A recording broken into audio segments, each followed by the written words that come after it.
I still remember the day I first met Emma like it was yesterday, though more than a decade has passed since that moment. We were both in our late 20s, me freshly settled into my career as a civil engineer and her working as a nurse at the local hospital. She had this soft laugh that made you believe the world wasn't such a cruel place, and she carried herself with a kind of strength that drew people in.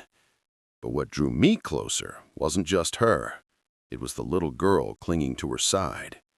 Sophie was barely 2 years old when I met her, Emma's daughter from a short-lived relationship with a man who bailed the moment responsibility showed up at his door. When Emma told me the father had vanished and never once sent a dime or called, I felt something in me shift. My own dad had walked out when I was 6, and I had sworn that if I ever had the chance to be there for a child, I would never leave. Over time, dates turned into weekends, weekends turned into holidays together, and soon Sophie started calling me Daddy without Emma even pushing her to.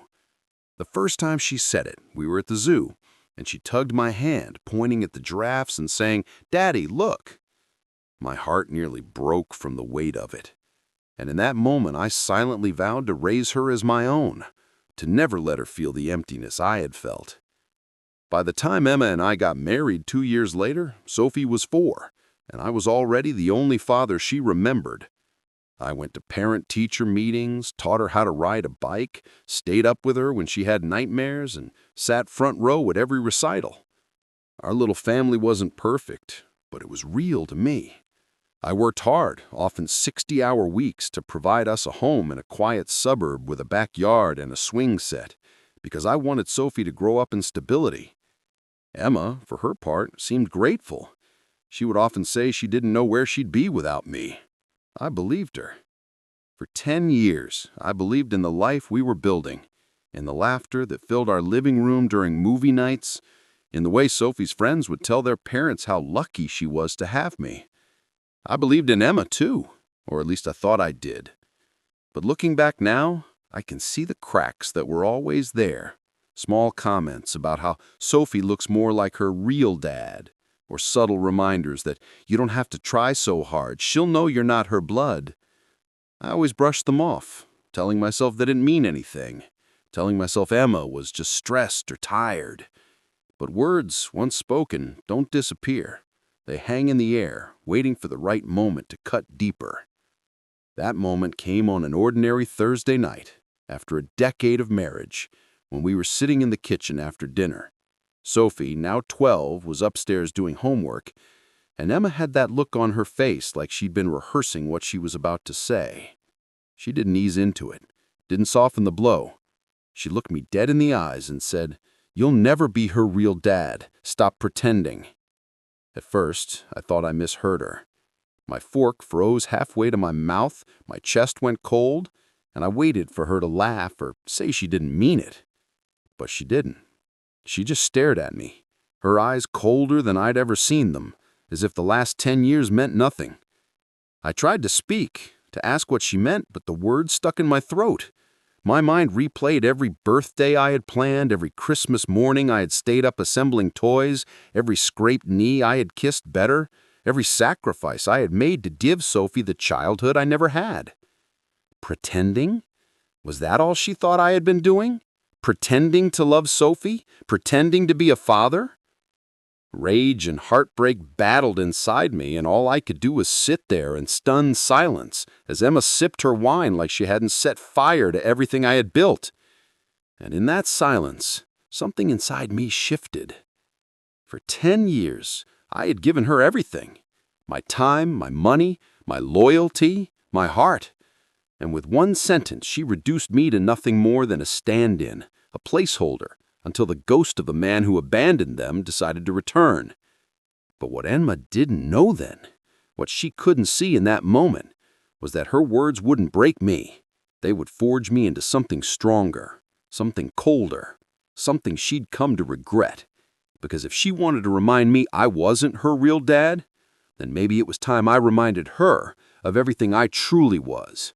The man who built this family, the man who sacrificed everything for it, and the man who knew how to take it all away piece by piece, until she realized just how real I had been all along. That night, after Emma dropped her words like a bomb in the kitchen, I barely slept, tossing and turning on the edge of the bed while she scrolled her phone as if nothing had happened. I kept hearing her voice, that sharp finality. "You'll never be her real dad. Stop pretending."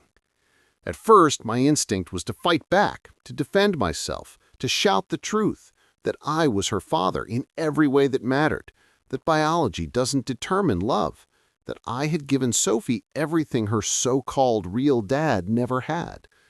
But instead, I bit my tongue. I lay awake in silence, staring at the ceiling, because something inside me had cracked open and cold calculation began pouring in. Over the next week, I watched Emma with new eyes. The way she brushed Sophie off when she was tired, the way she hid texts on her phone, the way she seemed almost smug around me, like she had finally said what she'd always wanted to. My gut told me there was more to her cruelty than just a careless jab. It was a deliberate attempt to cut me down, to make me question my place. And when I quietly checked our joint bank account and noticed a few suspicious withdrawals she couldn't explain, when I saw a text pop up on her screen from a man I didn't recognize, my gut confirmed what my heart had been too blind to see. Emma was already halfway out the door. She had been lining up her exit strategy, and her words weren't just a jab, they were preparation, a way to weaken me before she left. I played the fool, acting as though nothing had changed, but behind the mask, I was already laying out my plan. I started gathering copies of bank statements, pulling Sophie's birth certificate, digging through old emails and files that showed Emma had begged me for help when her ex disappeared, that I had been the one to provide stability, that I was Sophie's rock. I spoke with a lawyer, quietly, explaining everything, and he didn't sugarcoat the truth. In the eyes of the law, I had strong grounds to claim legal custody as a stepfather, especially since Sophie had been in my care for a decade. Blood didn't matter as much as presence, consistency, proof of parentage by action. The lawyer's words planted a seed in me, one that blossomed into a vision of a future where Emma's cruelty backfired in the worst way imaginable, where she lost the daughter she thought she could weaponize. But I knew rushing in would only tip her off, so I stayed calm. At home, I played my role, kissed Sophie on the forehead, made her breakfast, and kept my voice steady, all while my mind sharpened itself like a blade. I even smiled at Emma when she smirked at me, because I wanted her to believe I was weak, that her words had crushed me. Meanwhile, I started documenting everything. The nights Emma came home late, the empty wine bottles stacking up, the passive neglect I saw in the way she sometimes treated Sophie as an inconvenience rather than a gift. I didn't feed Sophie lies about her mother, but I didn't have to. Kids are observant. She asked me one night why Mommy seemed so angry lately, and I just hugged her and told her it wasn't her fault. That hug nearly broke me, because I realized Sophie trusted me more than anyone, and Emma's words weren't just cruel to me, they were a betrayal of her own daughter. Slowly, I began to distance myself from Emma, emotionally first, then physically. I started spending more time with Sophie alone, helping her with school projects, taking her out for ice cream, reminding her she was loved. And while Emma thought she had planted doubt in me, what she didn't realize was that she had planted doubt in Sophie, too. Kids notice when one parent tries to diminish the other, and Sophie began clinging to me even more, seeking reassurance. Emma would roll her eyes and mutter, "She's just being dramatic." But I knew better. Then, one evening, I came home earlier than usual, and I saw it with my own eyes. Emma, on the porch, laughing a little too warmly with the man whose number was on her phone. She didn't see me watching from the corner of the yard, and I didn't announce myself. Instead, I went inside, sat at the table, and waited for her to come in. When she finally did, I didn't accuse her, didn't rage. I simply asked if she had a good time. The flicker of panic in her eyes told me everything. I let it slide, though, because I didn't need a confession. I already had enough pieces to build the bigger picture. And that picture was this. Emma thought she could rip away my identity as Sophie's father while she lined up her escape with someone else, leaving me empty-handed. What she didn't know was that I had already built the foundation of my revenge, brick by brick, quietly and patiently. I wasn't just going to expose her affair. I wasn't just going to walk away. No, I was going to take away the one thing she never thought she'd lose, the one thing she assumed was hers by default, custody of Sophie. And as I tucked Sophie into bed that night, listening to her talk about her dreams of becoming a veterinarian, her little arms wrapped around my neck, I silently vowed that no matter what it took, I would protect her from Emma's selfishness. If Emma wanted to remind me I wasn't her real dad, then I would show her what being a real father truly meant, not with words, but with actions that would turn her world upside down. By the time I finally pulled the trigger and filed the petition, it felt less like revenge and more like rescuing the life I had painstakingly built for Sophie. Still, the move hit Emma like a thunderclap. She had expected a limp, wounded man, not someone who'd quietly learned how to fight. I hired the lawyer who'd quietly told me the law could protect what I'd given with my hands and my heart, and we prepared a packet that was as meticulous as any construction blueprint I'd ever drawn. School records showing I'd been the emergency contact, medical forms signed by me, photographs of birthdays and recitals with me front and center, affidavits from neighbors who'd seen me dropping Sophie at preschool, and a long journal I'd kept, small entries about scraped knees, science projects, and the nights I'd sat up with her when fever stole her sleep. The lawyer warned me custody battles are messy and that courts love stability. He said the strongest case wasn't about biology, but about the continuous, demonstrable presence in a child's life. I felt a strange mix of vindication and grief as I handed over every scrap of paper. Here was proof the life I'd given wasn't pretend. When Emma caught wind of the filing, she screamed like a woman who'd been ambushed, slapping her palm against my front door so hard the frame echoed. She accused me of betrayal, of trying to steal Sophie away so she could run off with some man who actually matched her DNA. She called me every name in the book, coward, fraud, thief of a life she claimed she had sole right to. I let her rage, because she needed to let it out. It sounded hollow to me in the face of a decade of mornings I had woken up to make pancakes and help with math homework. The hearing day was clinical and colder than I'd imagined. A small courtroom saturated with fluorescent light and the smell of paper, where people spoke in measured sentences, and the judge listened as if sorting through evidence in a case file. Emma stood there, impeccably wounded, rehearsed tears glistening in her eyes, while I kept my expression steady and simple, factual, calm, filled with the weight of real nights and real sacrifices. Sophie sat to the side, her legs swinging, clutching a stuffed rabbit she'd had since toddlerhood. She looked at me once, then down at her hands, unsure which grown-ups were playing which roles. The guardian ad litem, a kind woman with tired eyes, spoke to Sophie privately, asking open questions the way a gardener asks about soil, gentle and probing, then reported back that Sophie's strongest attachment was to routine and to the person who'd been there for it.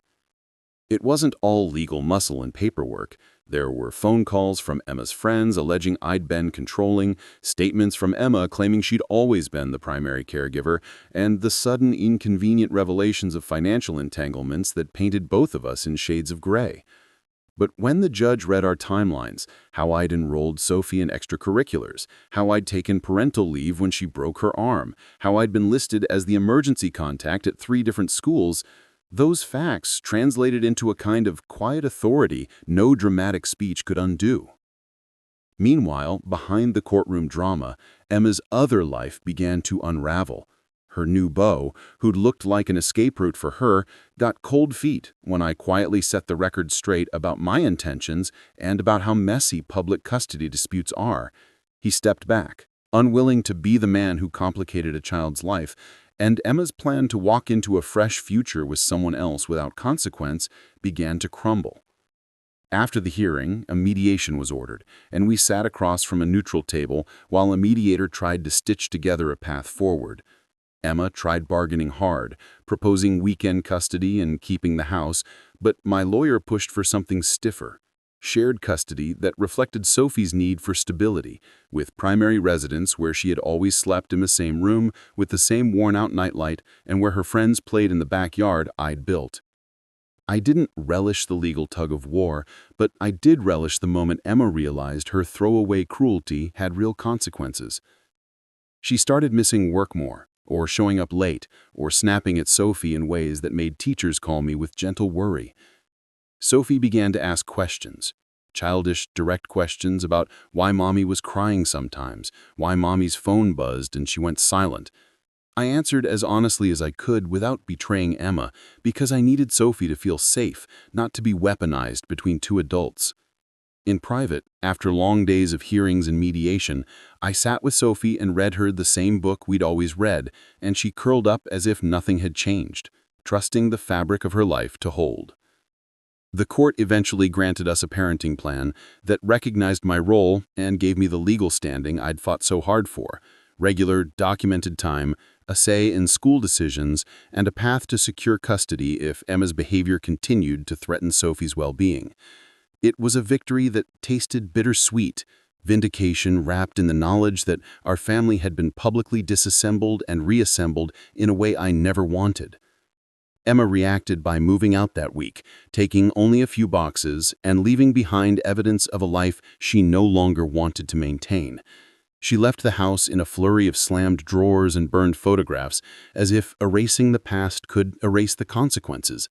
I should have felt triumphant, but at Sophie's bedside that night, watching her sleep with a light snore that had never once been interrupted by the chaos of adult decisions, I felt something sharper, a responsibility heavier than any grudge. My revenge had not been spectacle or humiliation. It had been to secure what I believed belonged to the child who called me Daddy. Yet Emma's parting words, bitter and thin, hinted that this wouldn't end with court orders. She muttered about lawyers, about public shame, about taking everything she could.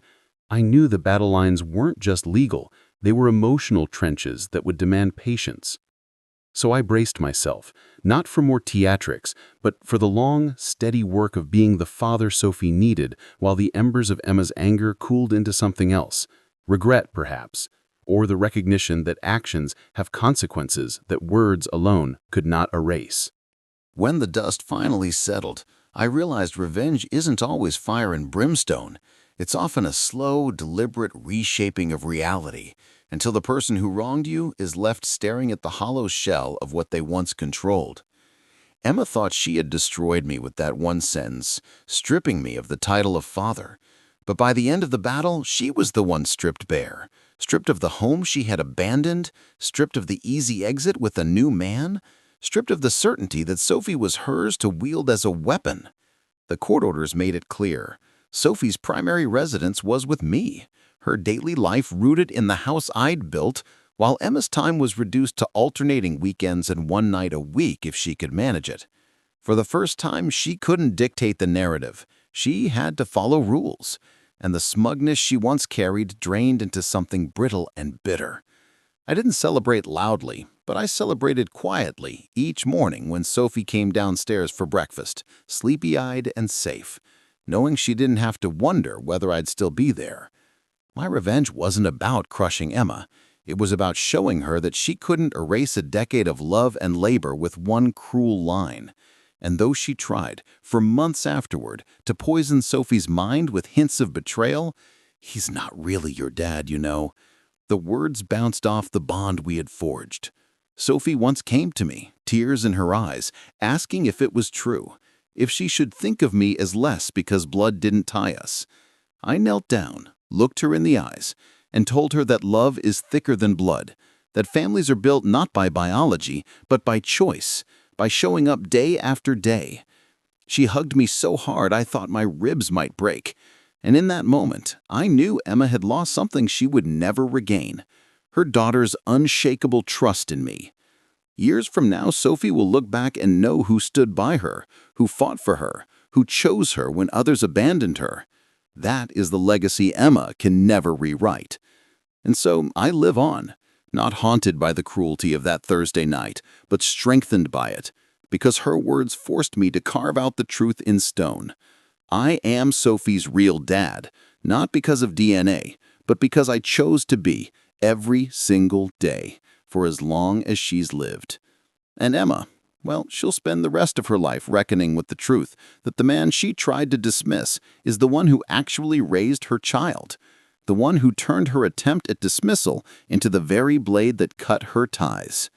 Revenge, in the end, wasn't about watching her burn. It was about standing tall in the life she tried to take from me, holding my daughter's hand and knowing she could never undo what I had already built.